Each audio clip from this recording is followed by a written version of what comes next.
से महाराज के श्री चरण में हम लोग दंडवत प्रणाम करते हैं। आज महाराज के श्री मुख से हम श्रवण करेंगे ये श्रीमद् भागवतम प्रथम स्कंद की तृतीय अध्याय, जो भगवान कृष्ण सभी अवतारों की उच्च है। तो महाराज जी ने हमको अप टू परशुराम अवतार महाराज जी सुनाए थे, और आगे राम अवतार से लेकर आगे आज महाराज के उसके मुख से श्रवण करेंगे। तो बोलिए श्रीमद् ग्रंथराज भागवतम की जय, श्रील प्रभुपाद की जय, भक्ति आश्रय वैष्णव स्वामी महाराज की जय।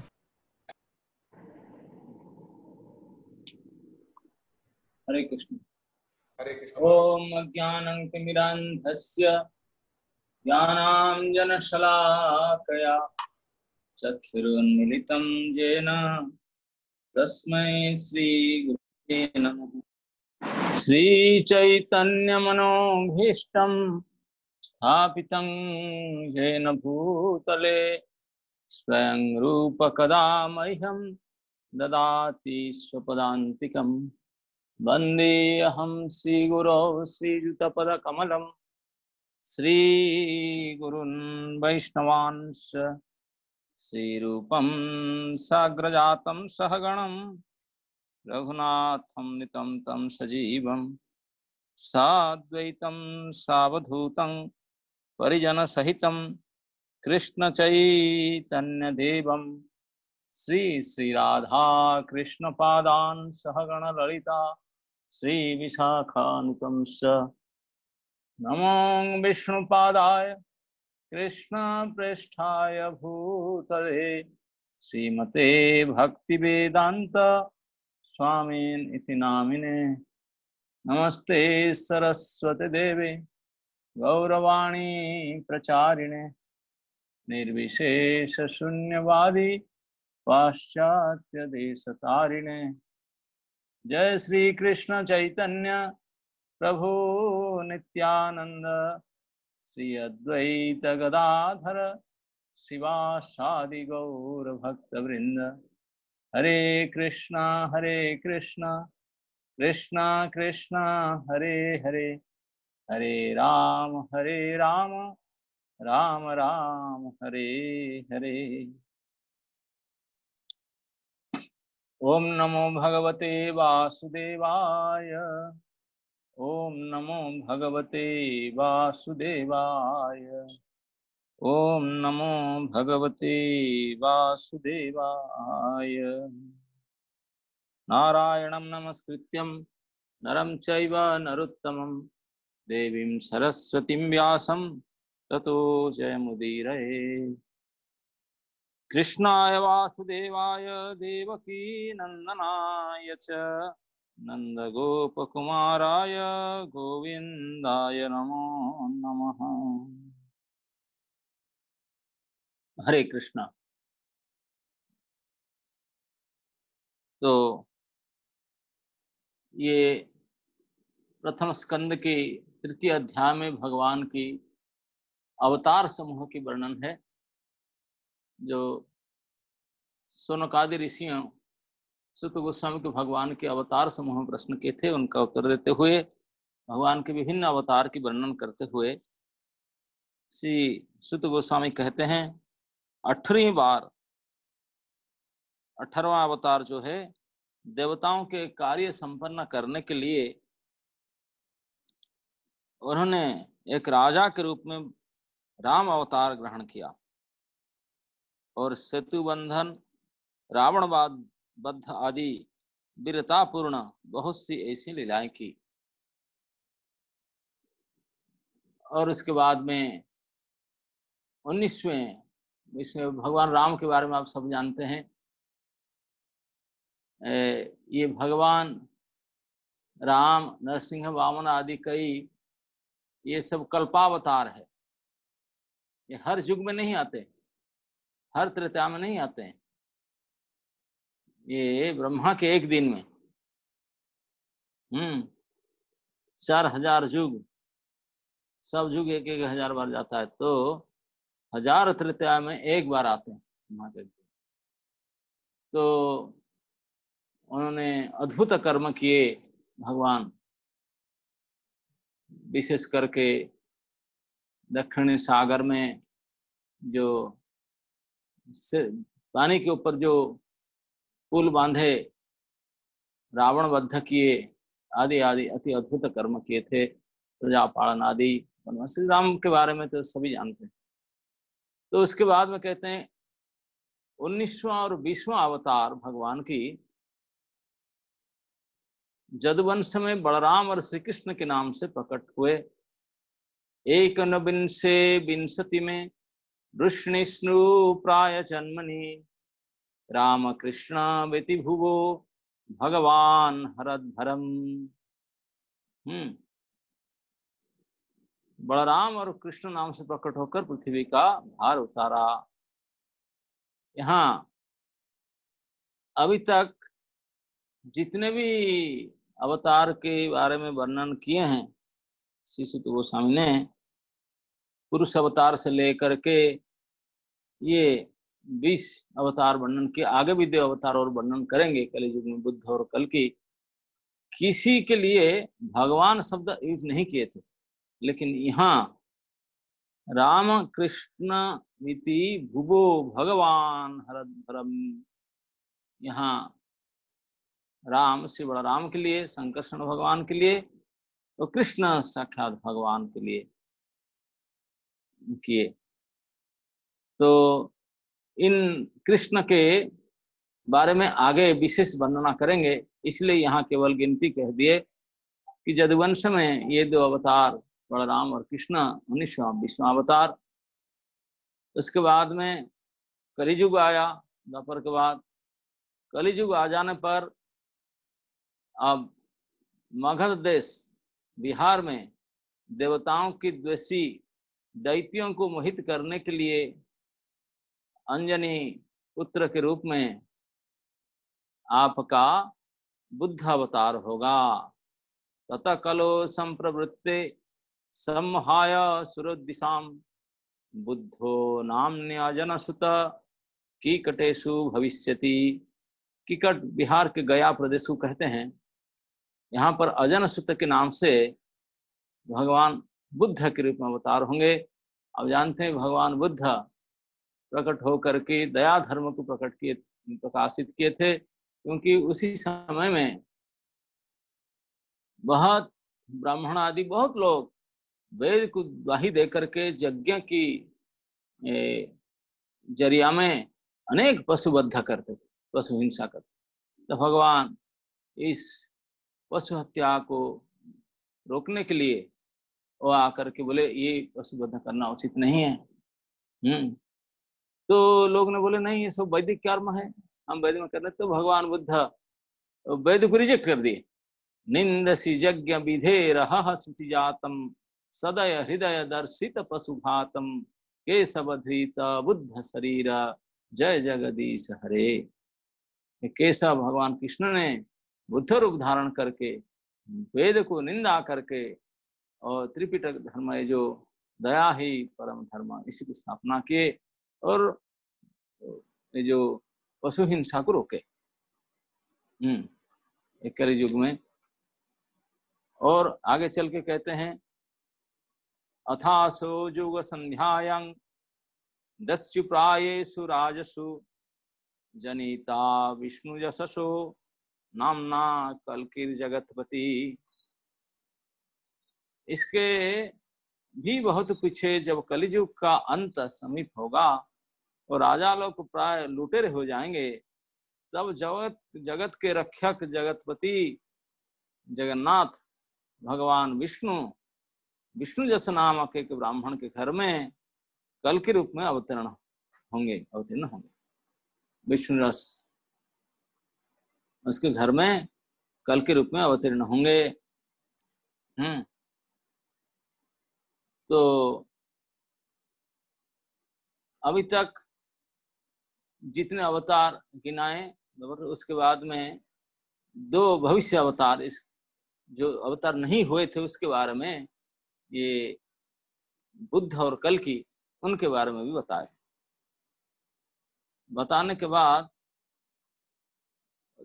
शौनकादि ऋषियों जो कहते हैं सुत गोस्वामी, अवतारा ही असंख्य हरे सत्व निधेर द्विजा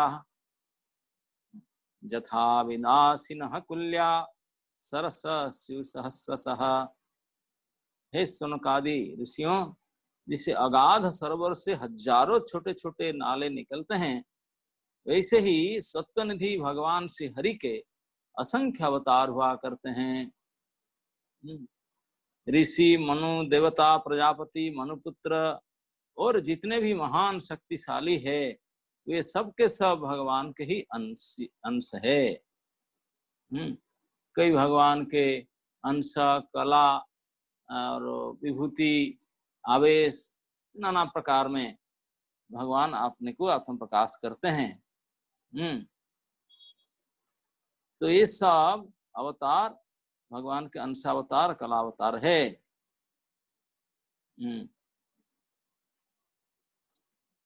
तो इसको कह करके तो अभी ऋषयो मनवो देवा मनुपुत्रा सहुजस महुजसः कला सर्वे हरेरेव सब प्रजापतयस्तथा। प्रजापति सब भगवान के अंश रूप में बताए। ये कह करके 28 नंबर श्लोक में तब सुत गोस्वामी कहते, एते चांसः कला पुंस कृष्णस्तु भगवान स्वयं इंद्रारी व्याकुलं लोकं मृणयन्ति युगे युगे। ये सब अवतार तो भगवान के अंशावतार तथा कलावतार है, किंतु भगवान श्री कृष्ण तो स्वयं भगवान अवतार ही हैं। जब लोग दैत्यों के अत्याचार से व्याकुल हो उठते हैं, तब जुग जुग में अनेक रूप धारण करके भगवान उनकी रक्षा करते हैं। मणयंती युगे युगे। तब इस श्लोक में श्री सुत गोस्वामी ये प्रमाणित करना चाहते हैं अभी तक बना करके कि अभी तक एते है च अंसा कला पुंसा। अभी तक मैंने जितने अवतार को बताया ये सब भगवान के अंश और कला था, लेकिन ये जो कृष्ण को मैंने 19वां 20 में जो कृष्ण बलराम को गिनाया, इसमें जो कृष्ण है ये तो स्वयं भगवान है, अवतारी पुरुष। तो इस श्लोक ये संपूर्ण भागवत का परिभाष सूत्र माना गया है, क्योंकि संपूर्ण भागवत में केवल कृष्ण लीला ही मुख्य चर्चा हुआ है। तो कोई बोलेंगे यार ये तो अवतार प्रसंग वर्णन हो रहा था, अवतार प्रकरण में वो तो भगवान को 19-20 में तो गिनाया, 20वां अवतार में भगवान को कृष्ण करके गिनाया, तो फिर आप कैसे कृष्ण भगवान कहते हैं? ये तो सब भगवान का अवतार है, नारायण है अवतारी। प्राय लोग ऐसे कहते हैं। तो इनको बोलते नहीं, यद्यपि कृष्ण को उसमें गिना गया, कृष्ण को क्यों गिनाया यदि पूछते हैं, देखिए जो सब अप्रपंच से प्रपंच को पधारे हैं जन कल्याण के लिए, उनको अवतार कहा जाता है। इसमें कृष्ण को लीलावतार के रूप में गिनाया और उसमें गिनते समय भी भगवान करके बोला, लेकिन ये कृष्ण लीला, कृष्ण को कहीं वर्णन किया जा सकता है लीला के रूप में, क्योंकि भागवत में कृष्ण लीला ही मुख्य विषय है। लेकिन इस श्लोक में उसको समाधान देते हैं, कृष्णस्तु भगवान स्वयं। इस श्लोक के ऊपर बहुत विवाद हुआ है, आज भी लोग करते रहते हैं, नाना प्रकार के संप्रदाय के लोग। तो इसके लिए श्री चैतन्य चरितामृत में कविराज गोस्वामी ने उनको ऊपर में टीका लिखे हैं। चैतन्य चरितामृत में भी सब अवतारेर करी सामान्य लक्षण तारा मध्य कृष्ण चंद्रेर करिल गणन। जब अवतार प्रकरण सुत गोस्वामी बता रहे थे तो सब अवतारेर करी सामान्य लक्षण, सारे अवतार के सामान्य लक्षण बताते हुए तारा मध्य कृष्ण चंद्रेर करिल गणन, उसके बीच में कृष्ण चंद्र को भी बता दिए, गणना कर दिए। तबे सुत गोसाई मने पाया बड़ भय, जारा जे लक्षण ताहा करिल निश्चय। तब सत गोस्वामी ने ऐसे गलती करने से ऐसे जीभ काटते ना, ऐसे अरे मैं क्या कर दिया, साक्षात भगवान अवतारी को मैं अवतार में गिना दिया। तो उनके मन में भय हुआ। तबे सुत गोसाई मने पाया बड़ा भय, जारा जे लक्षण तहा करिल। तो जो सबका परिचय ठीक ठीक बताया, जारा जे लक्षण तहा करिल, निश्चय करके बताया। क्या लक्षण बताया ना, अवतार सब पुरुषेर कला अंश, स्वयं भगवान कृष्ण सर्व अवतंस। ये बताने लगे, देखो ये जितने अभी अवतार मैंने बताया ये सब पुरुष अवतार के कला और या अंश हैं, लेकिन ये जो कृष्ण बताया ये तो भगवान स्वयं।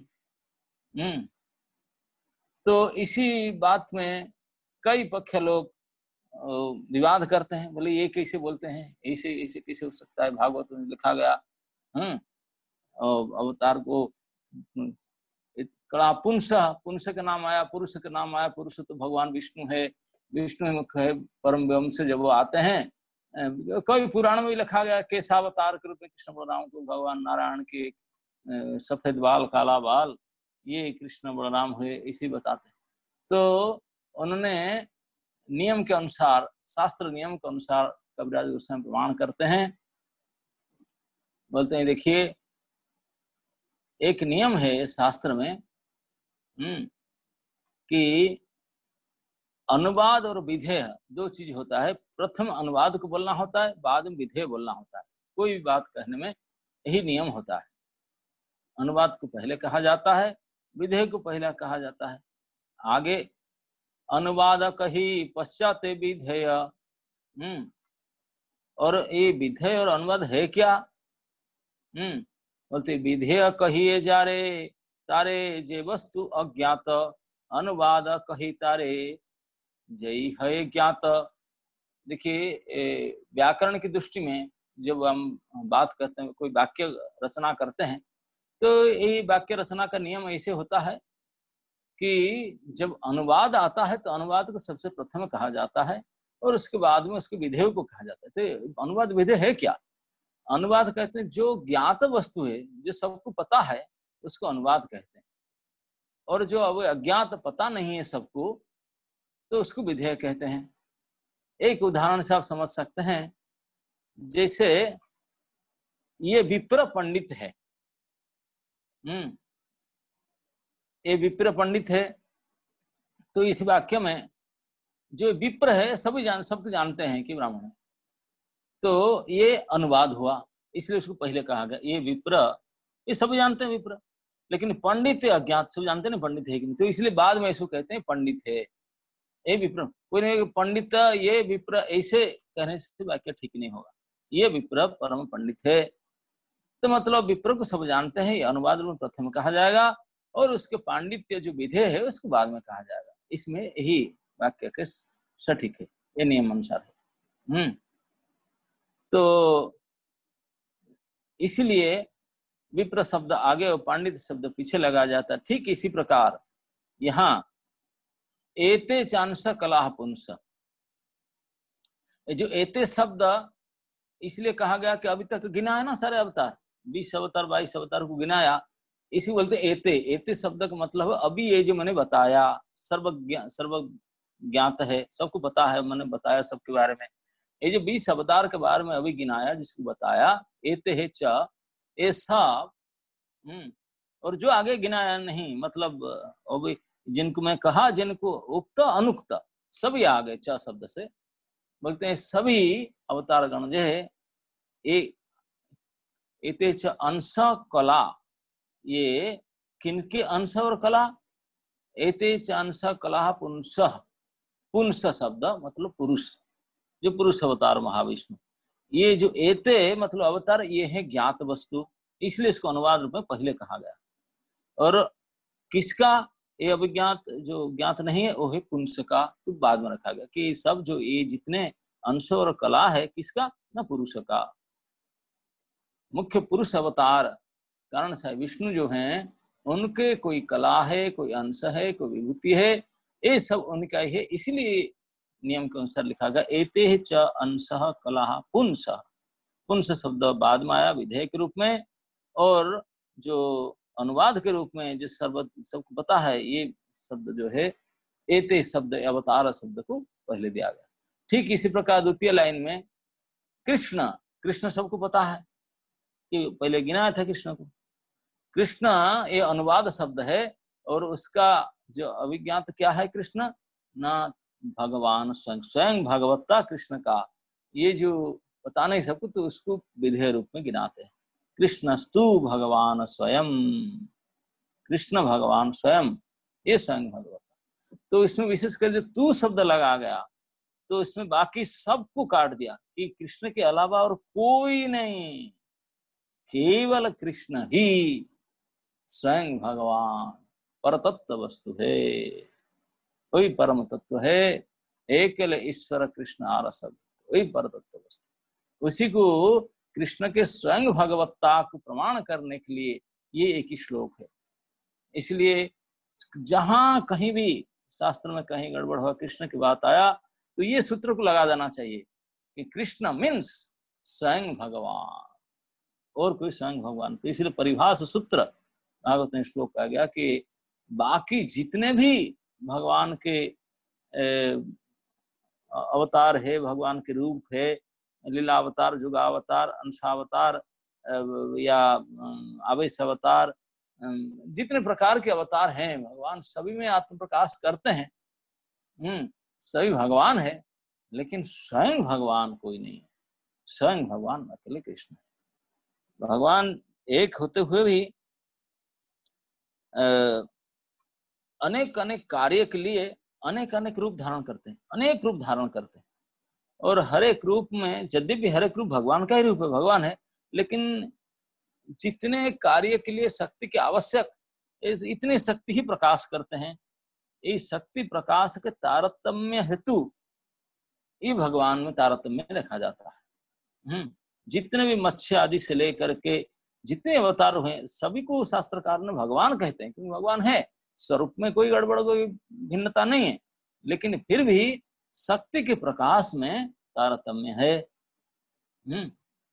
लेकिन कृष्ण जो हैं ये रेकड़ तोड़, उसमें तो सारे तो इसलिए कृष्ण स्तु भगवान स्वयं, तू शब्द लेकर के विशेष करके कृष्ण को ही परम भगवान, परम अवतारी, मूल भगवान के रूप में प्रमाणित किया गया। ये भागवत परिभाषा सूत्र है, कृष्णस्तु भगवान स्वयं। इसी बात को समझाने के लिए सुत गोस्वामी एते शब्द अवतारेर आगे अनुवाद पुरुषेर अंश पाछे विधेय संवाद, तेछे कृष्ण अवतार भीतरे हैल ज्ञात, तार विशेष ज्ञान से ही अभिज्ञात, अतएव कृष्ण शब्द आगे अनुवाद, स्वयं भगवत्ता पीछे विधेय संवाद। कृष्णेर स्वयं भगवता यहाँ हैल साध्य। स्वयं भगवान कृष्ण कृष्णत्व हैल साध्य। कृष्ण यदि अंश हैत अंशी नारायण, तबे विपरीत हैत सुतेर वचन। कोई बोलते हैं अगर कृष्ण अंश होते और नारायण ही उनके मेन अंशी होते तब शुद्ध गोस्वामी की बात विपरीत हो जाता। ऐसा नहीं है, ये नियम के हिसाब से प्रमाण कर बोलते हैं। इसी बात को कई जगह पर बताया गया है। जैसे एक कई दीप जलता है, जिसमें एक दीप से सारे दीप लगाया गया, मूल दीप जो हो, तो ऐसे कृष्ण, यद्यपि सभी देखने में समान, 100 दीप जलता है, कैंडल सब सेम देखते हैं, लेकिन एक कैंडल उनमें जो पहले था, बाकी सारे कैंडल उनमें से जला, तो मूल ही होता है।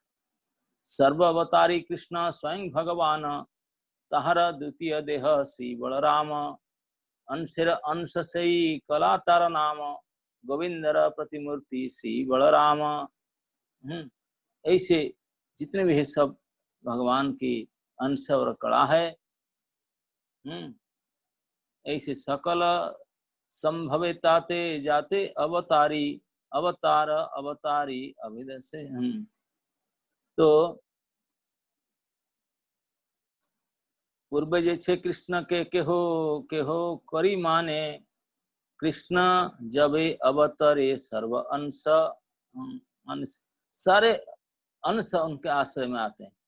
सर्वांश आसितवे कृष्ण ते मिलय, कृष्ण सबे अवतार सर्वांश आश्रय, अपना के भृत्य करी कृष्ण प्रभु ज्ञाने, कृष्ण र कला अपना के माने, एक कला ऐश्वर कृष्ण आर सब भृत्य, जार जैसे नचाय से तैसे करे नृत्य। सब यही नाच कराने वाले हैं, स्वयं भगवान परमेश्वर है, बाकी सब उनके भृत्य है, जिनको जिस प्रकार काम देते हैं सब उनको इस प्रकार काम करते हैं। प्रभु जब वेंकट भट्ट घर में थे दक्षिण भारत गस्त के समय, उनको घर में जो प्रवचन पढ़ाते समय वही बात भी उनको समझाए थे। प्रभु कहे भट्ट तुम्हें ना करिह संशय, स्वयं भगवान कृष्ण एत निश्चय। तो उनको भी इस प्रकार समझाने के लिए कहते हैं कि भट्ट तुम इसमें कोई संशय नहीं करना कि स्वयं भगवान कृष्ण, ये निश्चय बात है। तो कृष्ण रस स्वरूप विचार सुन सनातन, अद्वय ज्ञान तत्व ब्रजे भजेंद्र नंदन। सर्व आदि सर्व अंशी किशोर शेखर, चिदानंद देह सर्वाश्रय सर्वेश्वर। स्वयं भगवान कृष्ण गोविंद पर नाम, सर्वेश्वर्य पूर्ण जार गोलोक नित्य धाम। तो ये सब प्रमाण दे करके ये बताते हैं कृष्ण ही मूल भगवान सर्वेश्वर अवतारी। इसी बात को भी इधर सुत गोस्वामी ने इस प्रकार क्लियर करके बताया है कि एते च अंशः कला पुंस, ये सब पुरुष जो हैं भगवान की जो ये अंश हैं, कला हैं, पुरुष उन्हीं के ही ये सारे अवतार गण अंश और कला है थे। लेकिन कृष्ण तो साक्षात मूल परम भगवान है, स्तु भगवान स्वयं। इसके द्वारा कृष्ण के भगवत्ता को प्रमाणित किए। इस प्रकार कृष्ण के स्वयं भगवत्ता को प्रमाण करने के बाद में आगे चल करके ये कहते हैं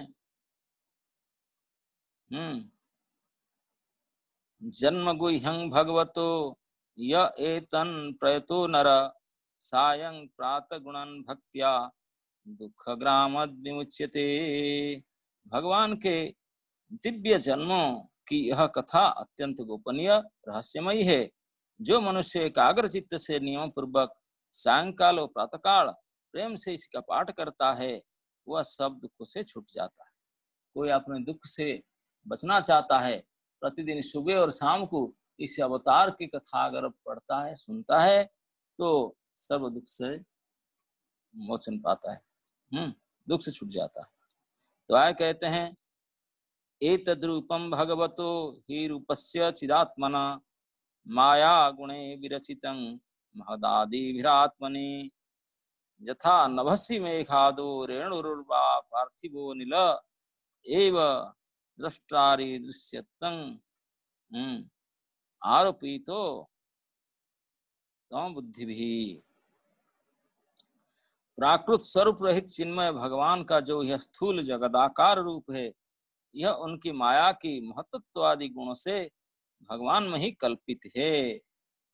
क्योंकि अभी तक तो कोई बोलेंगे भाई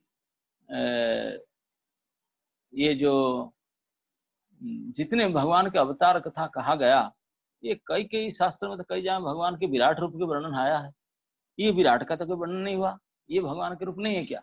तो इसलिए इसको दूर करने के लिए डाउट को, तो यहाँ एतद् रूपम, ये 2 श्लोक में एतद् रूपो भगवतो ही अरूपस्य चिदात्मन, ये कोई प्राकृत रूप नहीं है, ये सब नित्य चिन्मय रूप है। माया गुणेर विरचितं महद आदि, ये जो माया के द्वारा रचित ये जगत है, ये स्थूल रूप है भगवान के, सब कल्पित रूप है। ये विश्वरूप भगवान की जो विराट रूप है, ये कल्पित रूप है। वास्तवता तो भगवान स्वयं, भगवान को माया स्पर्श नहीं कर सकता, माया से कोई संबंध ही नहीं। लेकिन इस प्रकार स्थूल जगत को जो विश्वरूप के रूप में वर्णन किया जाता है, ये समझाने के लिए कल्पित रूप है। तीस रूप में भगवान की ये विराट रूप को भी हम बता देते हैं। बता करके 2 श्लोक में उसे कहते हैं, यो कैसे न जथा नभस्य, एक उदाहरण द्वारा बताते, जैसे कभी कभी ये कहा जाता है जिससे बादल वायु के आश्रय में रहते हैं और धूसरपना धूल से होता है। जो धूसरपना है वो धूल में होता है और बादल वायु के आश्रय में रहते हैं। लेकिन जो हम ऐसे कहते हैं समझ बिना समझ में कि देखो वो बादलों को आकाश में और ये धूसरपन को वायु में आरोप करते हैं। ऐसे अविवेकी पुरुष साक्षी आत्मा में स्थूल दृश्य रूप जगत को आरोप करते हैं। ये आरोप जैसे धूल होता है, जो धूसरपन होता है धूल में और बादल रहता है वायु में, लेकिन हम बोलते हैं आकाश में बादल और जो धूसर रूप होता है वो वायु में। इस प्रकार ये जो अविवेक पूर्ण बात जो कहते हैं, आरोप करते हैं, वास्तविकता नहीं है। ठीक इसी प्रकार हम इस स्थूल रूप से परे भगवान जो सूक्ष्म अव्यक्त रूप है, जो न तो स्थूल की तरह आकार आदि गुण वाला है, न दिखने सुनने में ही आ सकता है, ये भगवान की जो सीधानंद नित्य चिन्मय शरीर है, उसके ऊपर इस विराट शरीर से आरोप जिसे माना जाता है। तो अन्य में सदैव रूपे प्रतिसिद्धे स्वसंविदा अविद्यात्मनि क्रियते इति तद दर्शनम। उपयुक्त सूक्ष्म और स्थूल शरीर अविद्या से ही आत्मा में आरोपित है, जिस अवस्था में आत्मा स्वरूप के ज्ञान से यह आरोप दूर हो जाता है, उसी समय ब्रह्म का साक्षात्कार होता है। जो तत्वज्ञानी लोग वो जानते हैं कि जिस समय यह बुद्धि रूपा परमेश्वर की माया निवृत्त हो जाती है, उस समय जीव परमानंदमय हो जाता है और अपनी स्वरूप महिमा में प्रतिष्ठित होता है।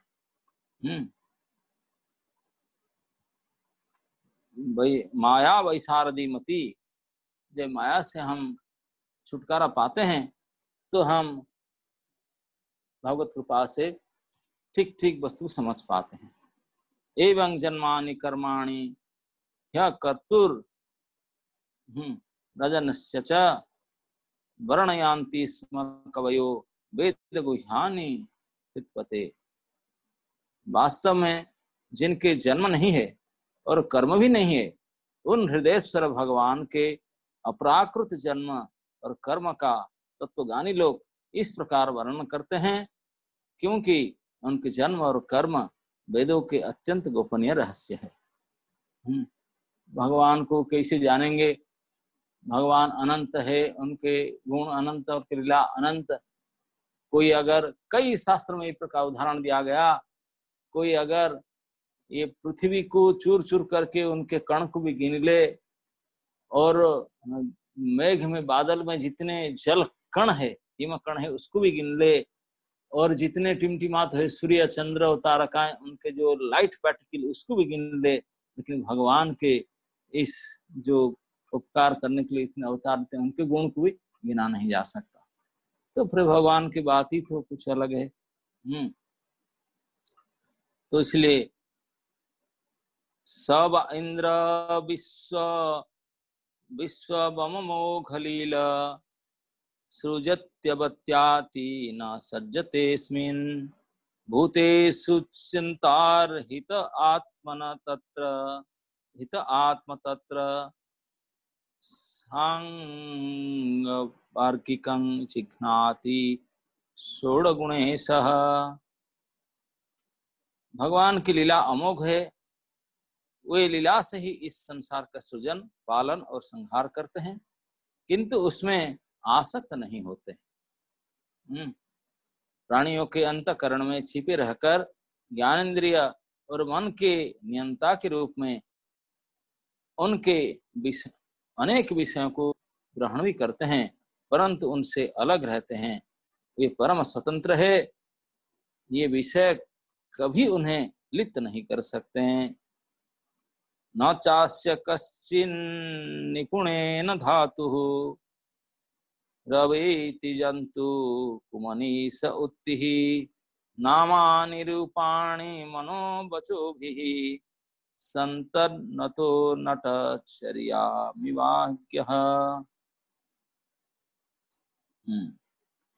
जैसे अनजान मनुष्य जादूगर अथवा नट के संकल्प और वचनों से की हुई करामत को नहीं समझ पाता, वैसे ही अपने संकल्प और वेदवाणी के द्वारा भगवान के प्रकट किए हुए इन नाना नाम और रूप को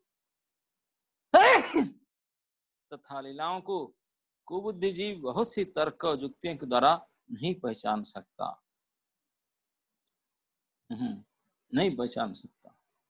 सवेद धातु पदवी परस्य दुरंत वीर्यस्य रथांग पाणे यो मायया संततयानुवृत्त्या भजेत यत पाद सरोज गंधम।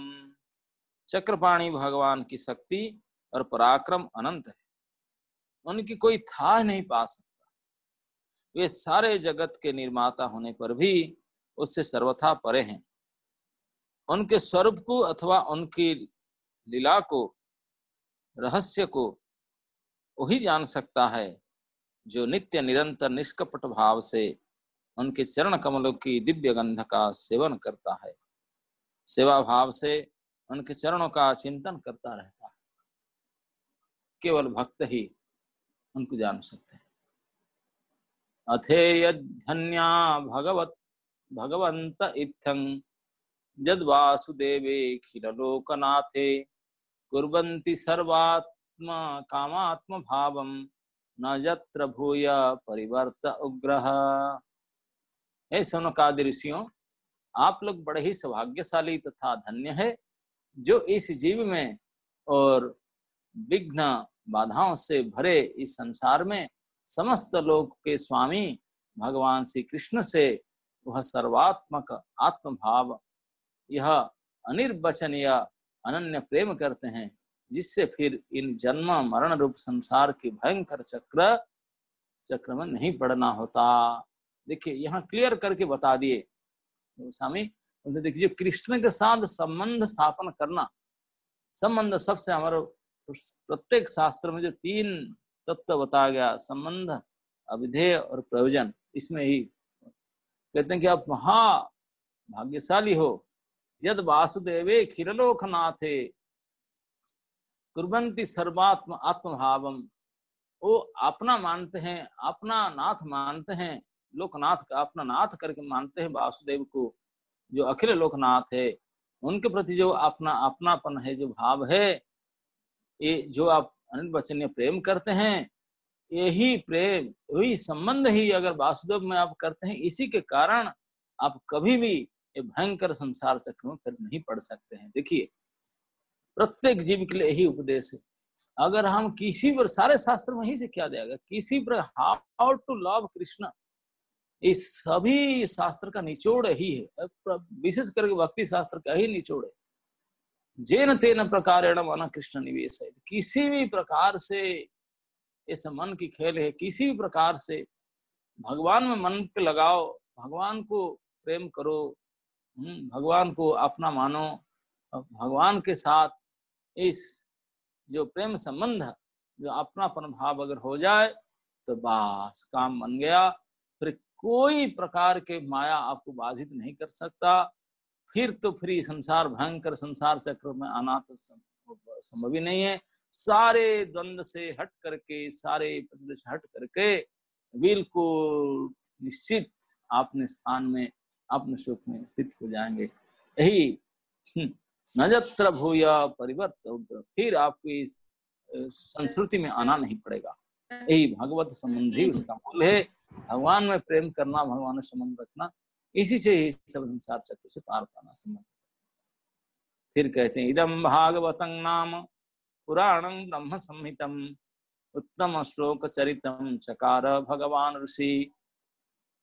भगवान वेद व्यास ने यह वेदों की समान भगवत चरित्र से परिपूर्ण भागवत नाम का पुराण बनाया है।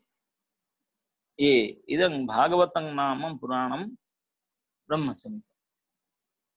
सनातन पाद तो इसको बोलते हैं, बोलते हैं इसका असली इदं भागवतं नाम पुराणम ब्रह्म, ये भागवत नाम के ये जो ब्रह्म संहिता पुराण है ऐसे लिखा गया।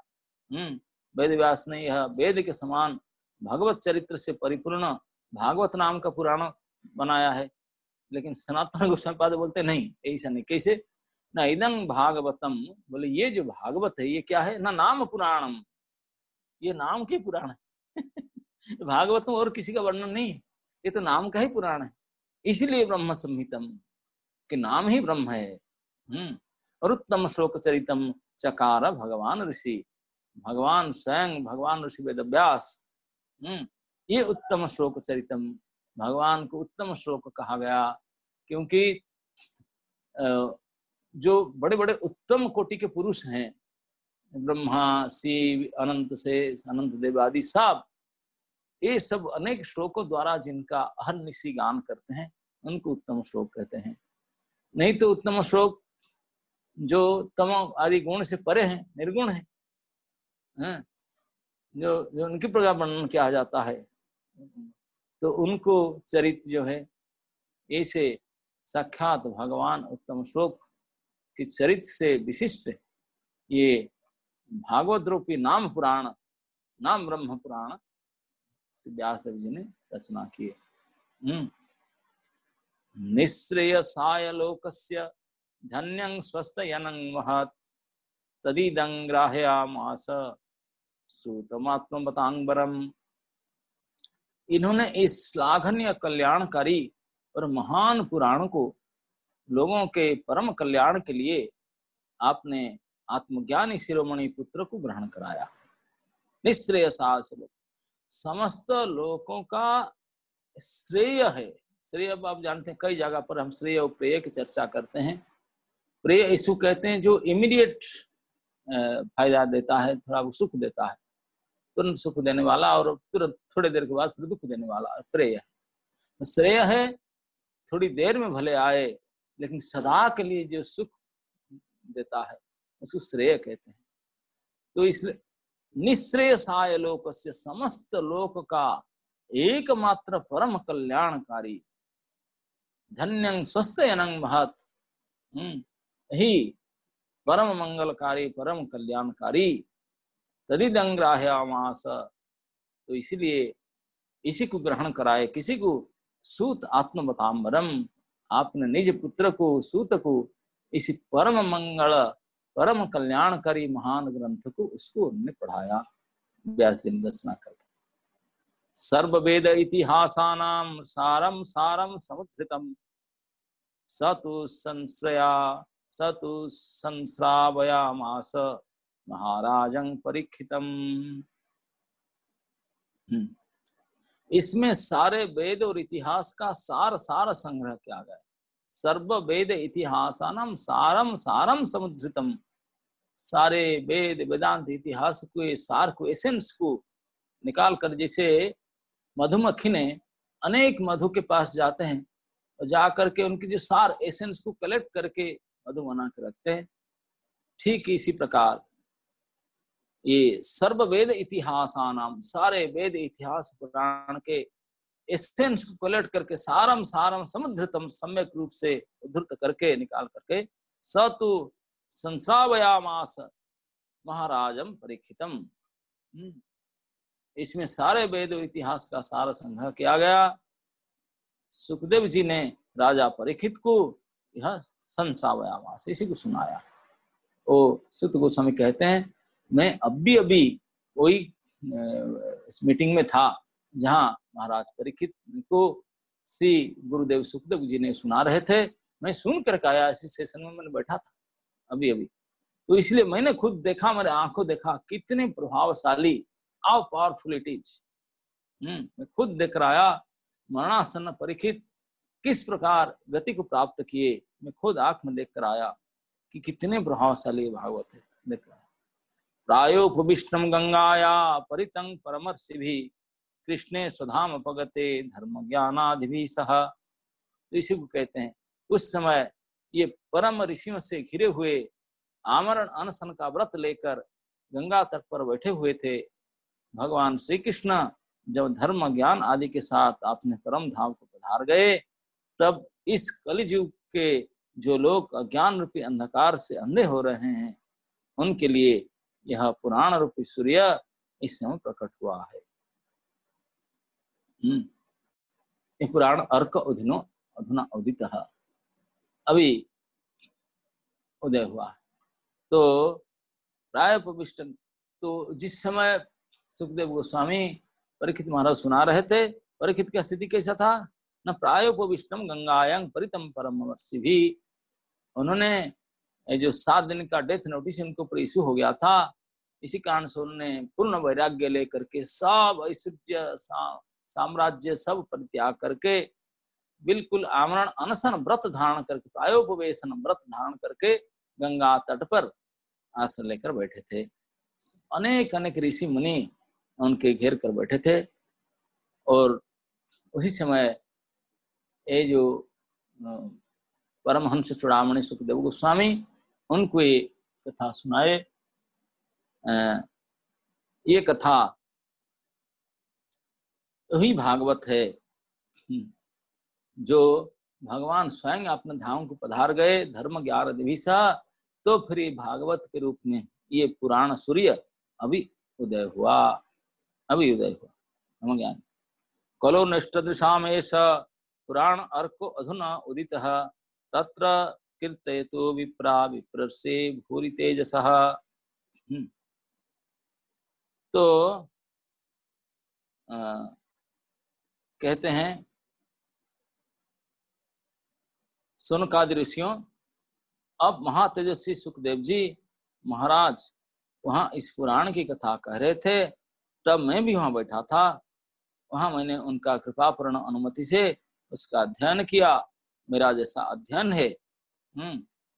अहम चध्यागमं तत्र निविष्ट तदनुग्रहात् सो अहं व श्रावयिष्यामि यथाधीतं यथामति। जिस प्रकार उनको सुना और जैसे मेरे समझ में आया, अब मैं आपको इसको वर्णन करने जाऊंगा। देखिए ये प्रभुपाद में कहते हैं, ये क्या जो मूड है, मैं उसी को जैसे मैंने सुनना बहुत आवश्यक है। स्रोत पंथा से, प्रामाणिक स्रोत से, गुरुजन के मुख से इसको पहले सुनना होगा। सुन करके जिस प्रकार आप समझे आज ही चीज, उसमें कोई अपना तोड़ मरोड़ नहीं, अपने मनोभाव डालना नहीं है, कोई स्पेकुलेशन नहीं करना, आज ही चीज ठीक रूप में इसको सुनाना। तो इसी भाव को श्री सुखदेव गोस्वामी व्यक्त करते हैं। श्री सुत गोस्वामी कहते हैं, मैं जैसे सुना, जैसे मुझे समझ में आया, इस प्रकार मैं आपको ये वर्णन करने जा रहा हूँ। ये क्या है, किसको वर्णन करने जा रहा हूँ? ना ही पुराण अर्क, जो पुराण रूप में भगवान के जाने के बाद भगवान की द्वितीय रूप श्री कृष्ण परिवर्तित, श्री कृष्ण की दूसरा रूप श्री भागवत, इस धर्म ज्ञान जिसके शरण में है, वही सूर्य के रूप में, पुराण सूर्य के रूप में उदित हुआ है। इस सूर्य रूपी महान पुराण को, इस भागवत कथा को मैं आपको सुनाऊंगा। तो इस उसी को लेकर के इसमें कई जो एक प्रश्न पूछे थे, जो 6ठा प्रश्न था सुखदेव गोस्वामी का, कि ये धर्म ज्ञान किसका शरण, धर्म का शरणंगत, ये लास्ट क्वेश्चन था। तो यहाँ बोलते धर्म का शरण, भागवत शरण, भागवत के शरण में आए। भागवत साक्षात कृष्ण है, उन्हीं के शरण में, उन्हीं के धर्म ज्ञान सब उन्हीं के शरण में रहा। तो जो भागवत श्रवणकारी, भागवत पाठकारी, भागवत पुरुष जो हैं, उन वही धर्म को ठीक से, हमारा इसलिए प्रमाणित होता है, हमारा परम धर्म है भागवत धर्म। भागवत धर्म ही परम धर्म है।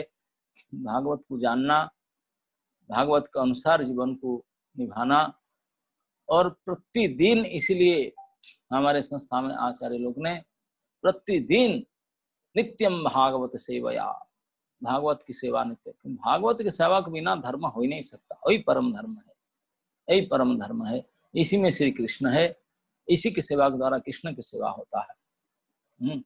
और वही परम ब्रह्म पुराणम ब्रह्म संहितम, वही नाम ब्रह्म के पुराण है।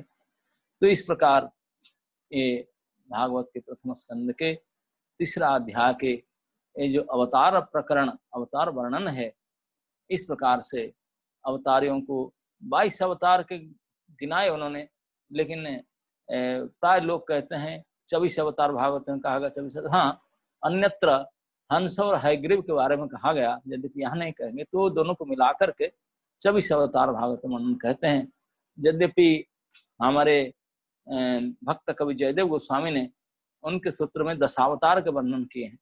तो भगवान जी से कहा गया है अवतार तो अनंत है, कोई सीमा नहीं, और जिनको जो जितना भी कहे, भगवान के अनंत अनंत रूप हैं, हर रूप में अपने आत्म प्रकाश करते हैं। और यही कहने का मूल तात्पर्य है कि यथा आवश्यकता, जिस प्रकार जैसे परिस्थिति में जो आवश्यकता है, इस आवश्यकता के अनुसार भगवान कोई विशेष रूप लेकर के उसमें कोई विशेष शक्ति को प्रकट करते हैं इस कार्य को संपन्न करने के लिए। तो इस प्रकार ये अवतार के धन, लेकिन ये सब होते हुए जो कृष्ण स्वयं है वो तो हो परे हैं, सबसे परे, ये स्वयं भगवान जब आते हैं, इसको जानना है, ये सब अवतार उन्हीं का ही है। इसीलिए कहा गया कि कृष्णस्तु भगवान स्वयं, ये स्वयं भगवान कृष्ण है। बाकी ये उनके पुरुष आदि, ये सब ये अवतार आदि, ये सब अंश कला, ये सब उनके विभूति आवेश सब हो सकता है, लेकिन जो मूल को जान ले, पावर हाउस को, कृष्ण को जान लेना, यही इस भागवत का परम उद्देश्य है। कृष्ण को पहचाने, कृष्ण को लीला, कृष्ण तत्व को जानना, और कृष्ण तत्व को जान करे इसी मन को लगाना और उनको प्रेम करना, उनको अपना मानना, इसी से जीवन की परम कल्याण हुआ। इस प्रकार भागवत की इस प्रसंग को हम पूरा किए।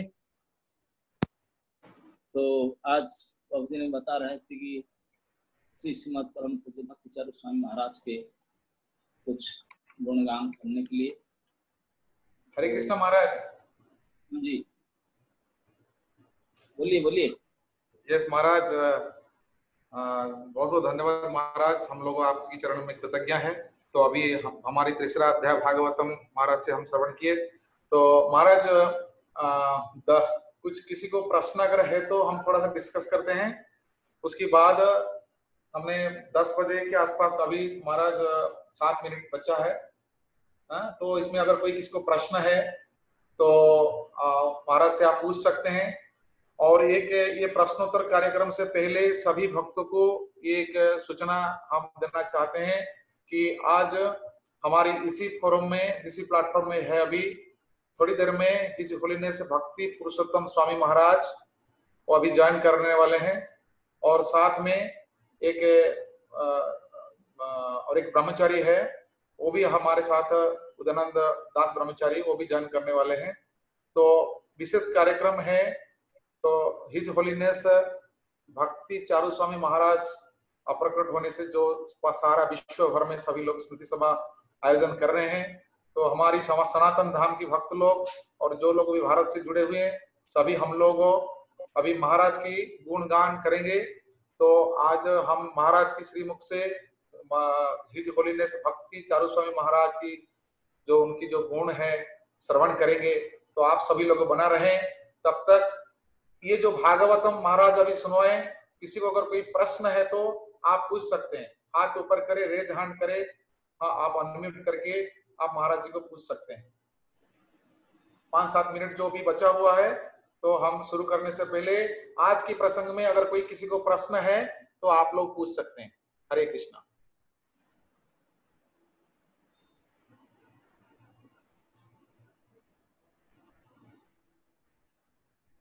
महाराज कोई प्रश्न पूछने से पहले हमारा एक प्रश्न है। बोलिए। तो जैसे लीला अवतार की वर्णन में ये सारे अवतार आते हैं, कोई दूसरी भी अवतार है, मतलब जिसे आवेश अवतार आपने बताया, तो जिसे लीला अवतार में कृष्ण और बलराम के भी आते हैं, लेकिन बलराम को तो हम जानते हैं महाराज की वो वैभव प्रकाश है और स्वयं प्रकाश है। तो हम मतलब कैसे अभी दोनों जगह कैसे गिन सकते हैं, या थोड़ा सा कंफ्यूजन रहता है। तो बलराम तो स्वयं प्रकाश वैभव प्रकाश में आते हैं और लीला अवतार में भी आते हैं, ये कैसे थोड़ा सा समझ में। भगवान के साक्षात विस्तार जो सबसे प्रथम विस्तार है बलराम, वो तो केवल वैभव प्रकाश के एक कौन लीला नहीं करते हैं, तो सभी रस में भगवान की सेवा करते हैं, पंचरस में भगवान की सेवा करते हैं, है ना। हर प्रकार की शांत दास्य साख्य वात्सल्य माधुर्य सभी रस में भगवान की सेवा करते हैं।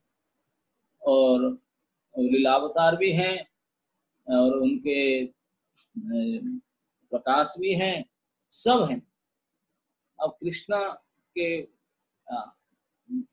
अपने को उनके नृत्य कला करके मानते हैं बलराम हमेशा।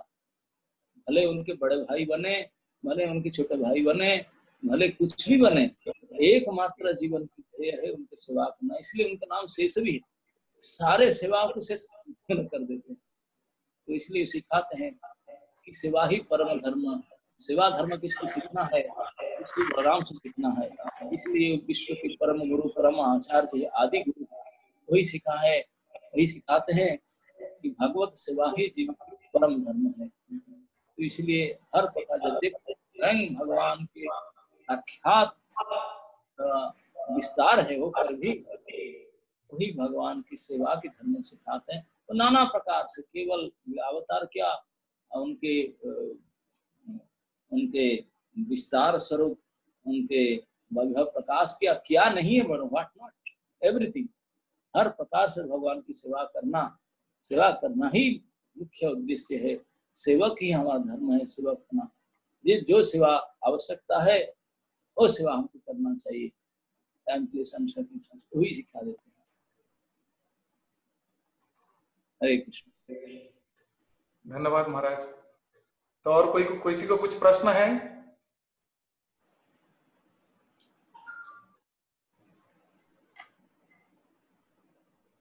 हरे कृष्णा। सौरभ प्रिय प्रभु, आप अब ज्वाइन किए। सौरभ प्रिय प्रभु, हरे Krishna.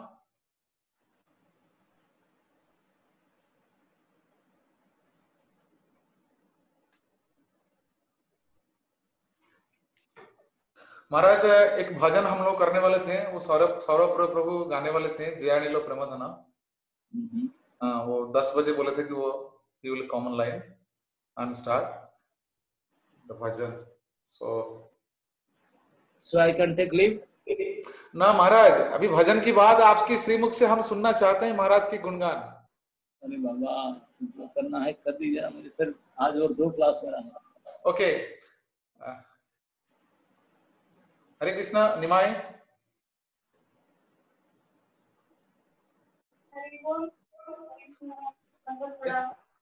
anybody can sing this Jaya Nila Pramadana?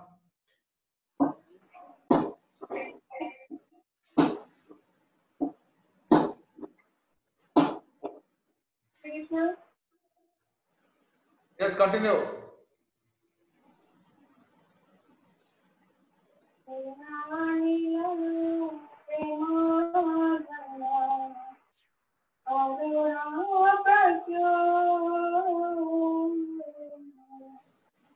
Diyanilo premadhana pracho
Anale pasiva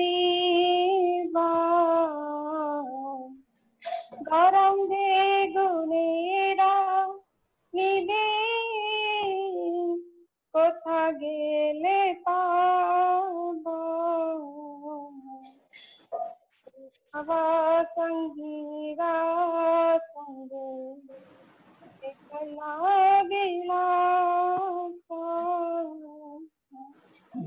ekala paiya sande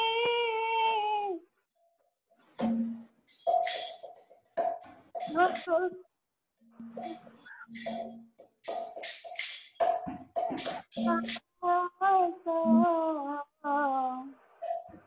yanila madhala guna prachur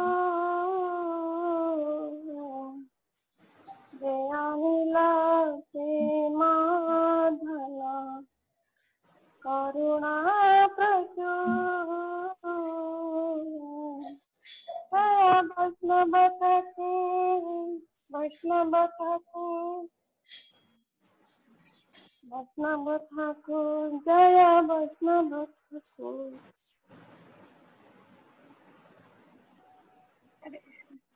Hare Krishna Maharaj. Yes. महाराज अभी हमारे जो परम पूज्य भक्ति चारू स्वामी महाराज, जिनकी अप्रकट से दुनिया में अभी सभी लोग शोक कर रहे हैं, महाराज मैं आपको can I request to go on English because there are many English speaking they many are not understanding Hindi, so you can go on English Maharaj. About 4 minutes. Maharaj as you like, 10, 15, 20 minutes is okay. अरे बाबा 10-15 minutes.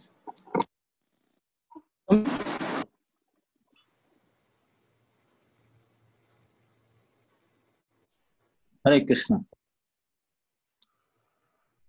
तो जैसे आप सभी को आज you all know that this year 2020 is proved very measurable to all over world.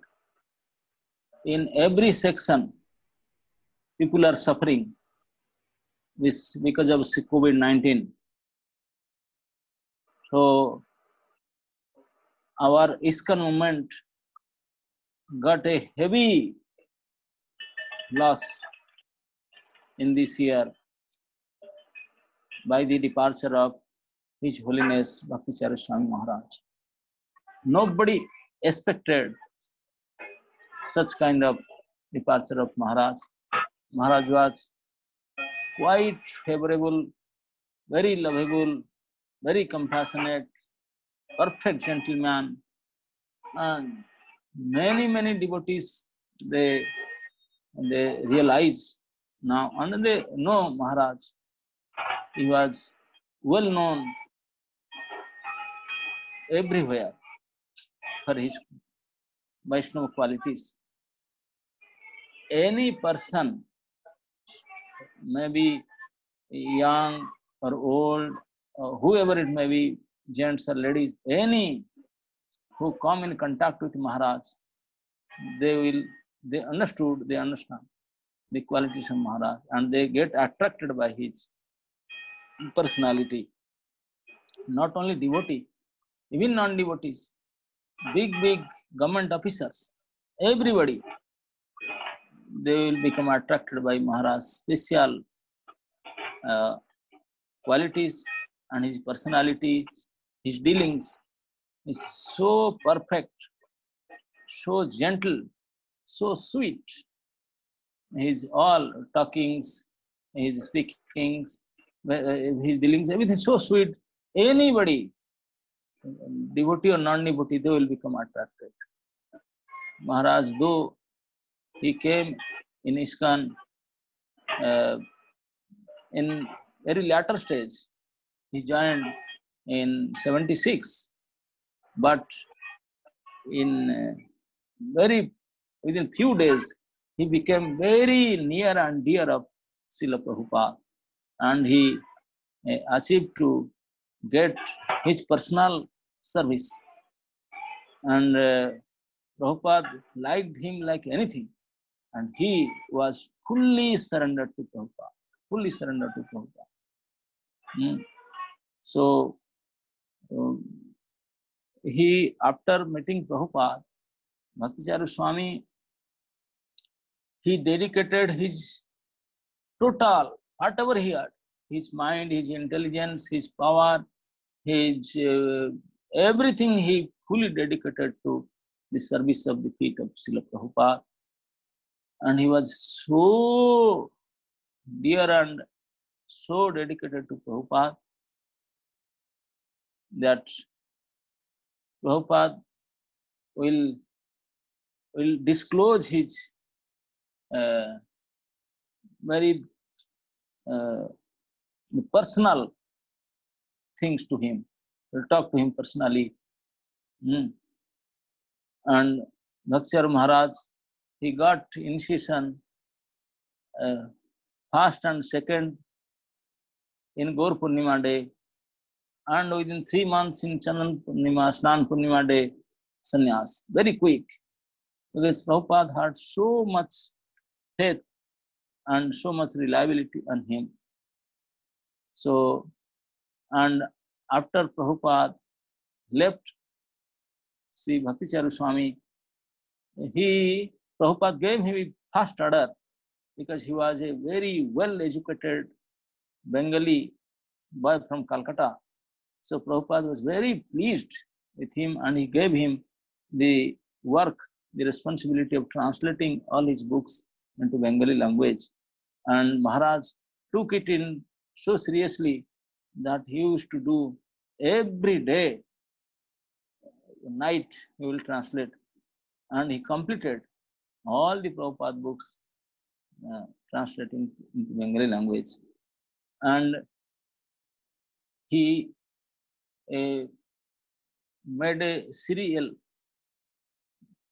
Abhay Charan, about Prabhupada's biography, where he spent a lot of his time and energy. And for that, he is also very well known in the world by this Abhay Charan serial. And then he offered Prabhupada a wonderful white marble temple, totally marble temple in Madhya Pradesh, Ujjain. And this temple, I think this is world record. He built it within 8 to 10 months. In 10th month, he did the installation ceremony. Less than 10 months, he completed the whole project. So this is another record. And so many followers, his disciples, are dedicated to him. Nowadays, wherever you make a temple, no devotees. Another challenge, become devotee. But Ujjain temple, even before the temple constructed, full of brahmacharis, full of as many as required. So that is Maharaj's special attraction, his persona, his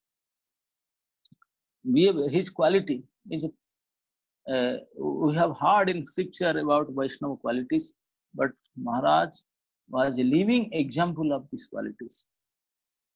His behavior, his Vaishnava behavior, his dealings was so exemplary that sometimes I say that we have to feel proud enough that we have to feel proud that we are in such a society where such a high aristocratic gentleman became so dedicated, so conscious for Guru and Krishna, and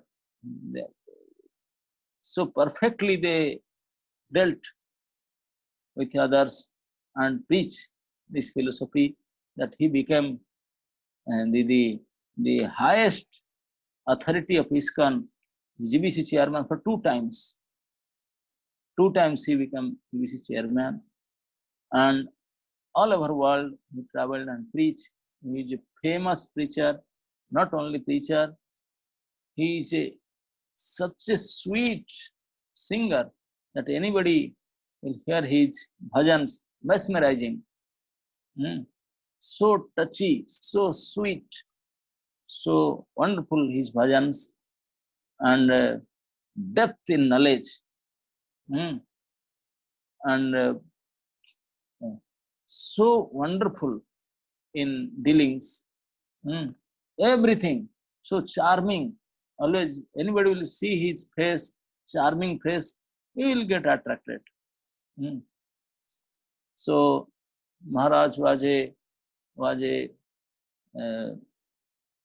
Senapati of Prabhupada's army in this ISKCON, and he was doing wonderful activities in the movement, dealing with thousands of followers and leaders. He was a perfect leader also, and now he is not in the society with us. It is immense loss for the society. So, but anyway, for him, it is glorious. Whenever he was here, he was doing glorious activities, and whenever he is going, because he is a perfect devotee, he will go to join Prabhupada and also do the same glorious activities there. We cannot ask Krishna why and how. This is Krishna's desire. He sent him here and he took him to engage him somewhere. We can see how so quickly he became so near and dear to Prabhupada. That shows that he was not related to Prabhupada in this life. In many of his previous life, he was known to Prabhupada and Prabhupada known to him. It is proved. So, such a Prabhupada Nijajan is his Prabhupada's Parsad. So that's why he was so much into, I used to say in any initiation forum, Maharaj will say fifth bhav. We used to take, Maharaj will give another bhav that no matter whatever happen, never ever leave ISKCON. That is another bhav Maharaj used to give. And Maharaj was serving ISKCON exactly like serving Prabhupada. He was considering ISKCON movement as the body of Prabhupada. So he was such an exemplary, perfect devotee, the leader, and his surrender and dedication to society and Guru and Krishna is a real model for us.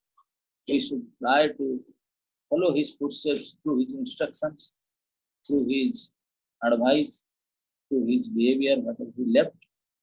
So that will be, if we just try to follow whatever instruction he has given, then we can success our life.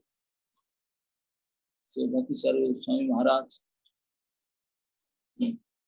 though he left his body in America, but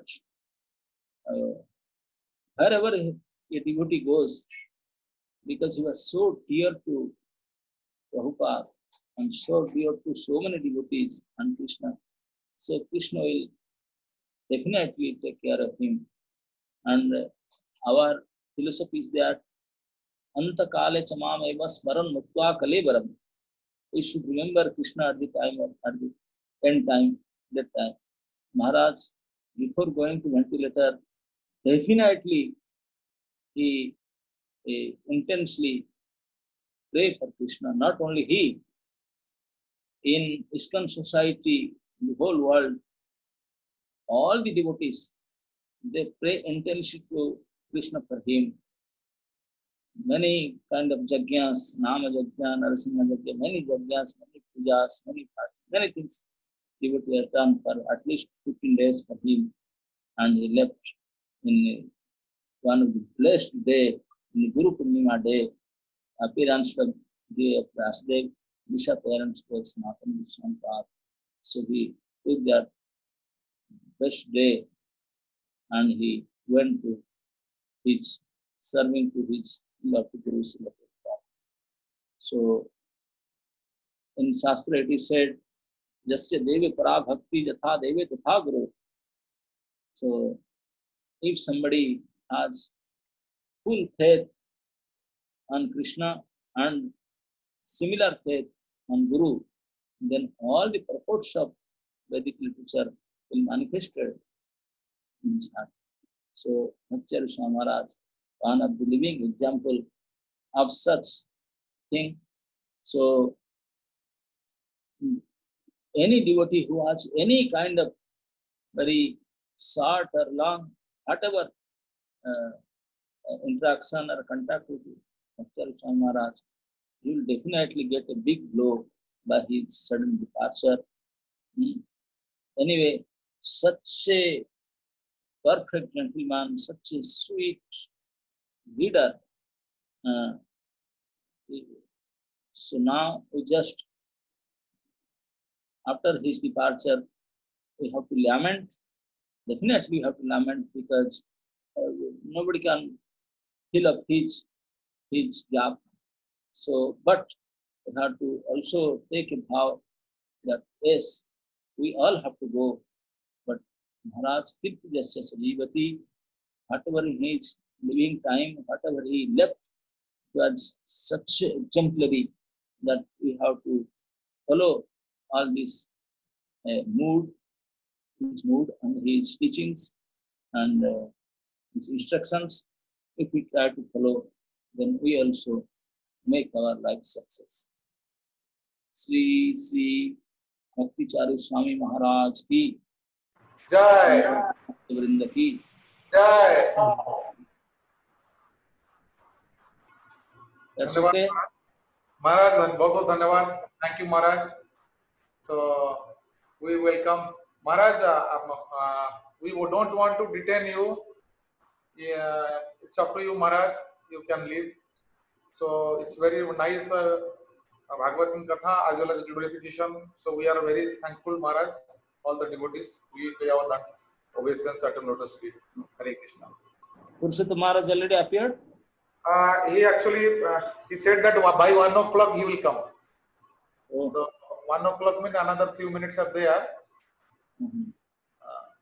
So you will have some other program. Yes, we'll have some kirtan and we'll have Udanand Prabhu Okay. from Brahmachari from Mayapur. So we will Okay. also listen from So I him. saw him, he's there already. Thank you, Maharaj. Okay. Thank you all. So His Holiness I have Bhakti some other names. Maharaj ki jai. Prabhupada ki jai. Bhakti Charu Swami Maharaj ki jai.